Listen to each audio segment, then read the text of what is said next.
L'école de design est une école qui forme des designers. Les diplômes qui sont délivrés par l'école de design sont reconnus par l'État.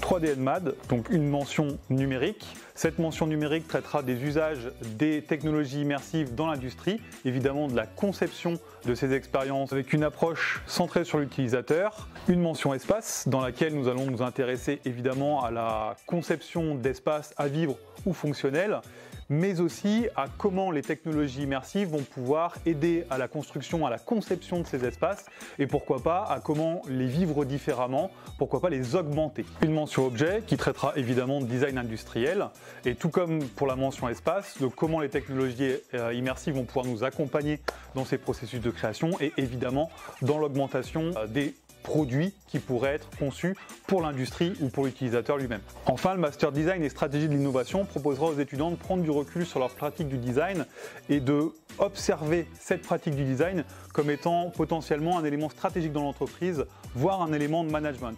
En fait, comment considérer le design non pas simplement comme une méthodologie de conception, mais comme un vrai guide pour la stratégie de l'entreprise. Notre volonté forte d'ancrer nos formations dans un contexte professionnel nous a poussé à développer l'apprentissage à l'école de design et plus particulièrement dans cette nouvelle antenne de Laval.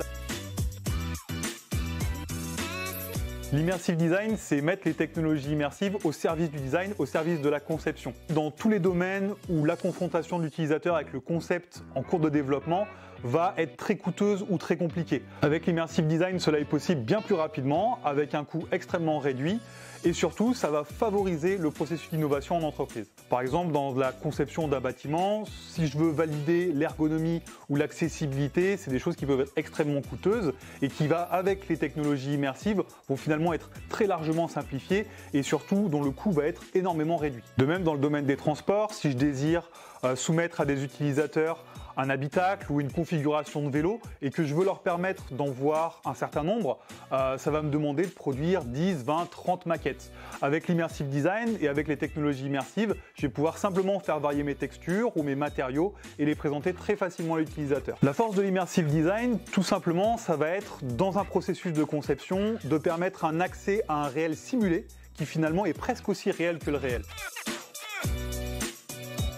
Avec la création de Laval Virtual en 1999, Laval est devenu un véritable pôle d'attraction pour les compétences dans la réalité virtuelle et dans le domaine immersif. Ce vivier de talent a permis une reconnaissance internationale des savoir-faire qui sont développés sur Laval. L'école de design a depuis 15 ans tissé des partenariats forts avec les acteurs du territoire lavallois. Ces partenariats et ces collaborations ont permis de mettre en avant l'apport du design dans la création d'expériences immersives et dans la recherche d'usages pertinents pour ces technologies. D'un point de vue professionnel et surtout du point de vue de l'apprentissage, le territoire lavallois est très dynamique. Donc je ne vous parlerai pas des grands groupes industriels comme Gruau, Séché ou Lactalis, mais il y a aussi de nombreuses entreprises qui recherchent des talents créatifs et qui sont capables de travailler et de jouer avec les technologies immersives. Ce qui est intéressant quand on habite à Laval aujourd'hui, c'est que la situation géographique est centrale. C'est très facile d'accéder à Laval depuis Paris, 1h15 en TGV, à peine. Et puis, on peut aussi aller très facilement à Rennes ou au Mans en à peu près 1 heure. À Laval, les loyers sont abordables et si vous devez venir à l'école le matin, les bouchons sont presque anecdotiques. Et puis, c'est une ville qui quand même est très dynamique, la nuit en particulier. Au beau jour, il y a évidemment plein d'activités en plein air, sans oublier les festivals qui s'égrènent au fil de l'été. Pour les DNMAD, vous allez pouvoir postuler sur Parcoursup. Donc les informations sur les formations sont disponibles dès le mois de décembre et vous pourrez postuler à partir du mois de janvier. Pour le Master Design et Stratégie de l'innovation, les admissions commenceront mi-décembre et se poursuivront jusqu'à la rentrée en septembre 2024. Si vous désirez vous inscrire ou tout simplement si vous désirez des informations sur nos futures formations, n'hésitez pas à venir nous rencontrer sur les salons d'orientation.